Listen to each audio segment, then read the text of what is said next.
If you've ever played Magic the Gathering in person, especially at a high-level event, then you're probably very familiar with the sound of hand shuffling.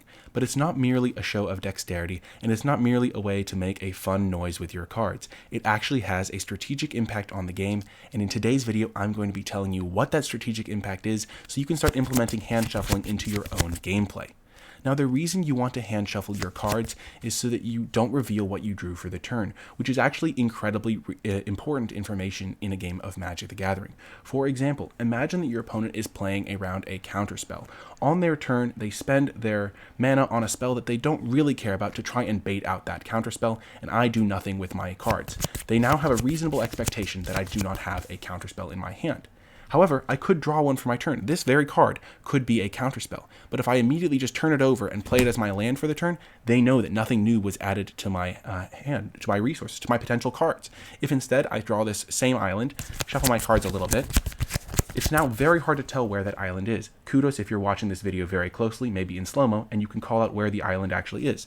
But it's over here, I play the island for my turn, and my opponent now doesn't know if I drew a new resource for the turn, if I had that island all along, or whether I'm simply playing the card that I drew for the turn. And now they have to still worry about potentially playing around that counterspell.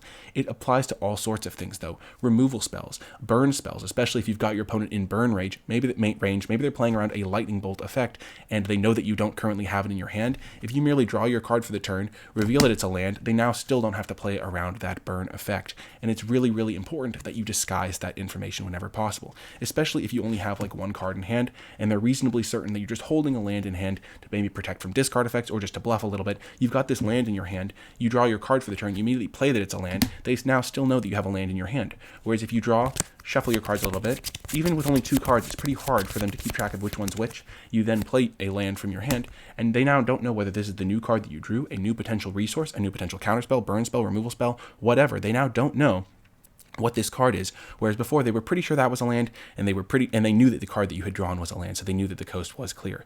And that's why hand shuffling is very important. Now, it's worth noting that hand shuffling doesn't actually have to be that fast. Your opponent isn't really keeping track of your cards all that closely. They're not watching you like a hawk, because they are going to be looking at the game state, they're going to be looking at their own hand, they're going to be thinking, and so they're not going to be physically tracking your cards. So as long as there's some movement, as long as you're not super obvious, as long as you're not going, oh, I'm going to reveal this card and play it immediately, or even the same thing with creatures, or whatever you end up doing, you draw your card, you just immediately play it. You just want to make sure you put it into your hand, shuffle it a little bit so your opponent has no idea where it is. Kudos if you knew where the island was, it was right here, and then you play it down again. So basically, you want to shuffle your cards for the strategic keeping of the information stealthy so your opponent doesn't know what's up. Anyway, that's going to do it for this one. I highly encourage you to start implementing hand shuffling into your own gameplay, even if it is a very slow at the start. And as you get faster, it's actually pretty fun to kind of show off your hand shuffling. That's going to do it for this one, though. I hope you enjoyed it. Subscribe for more, hit that thumbs up button, and I'll talk to you next time.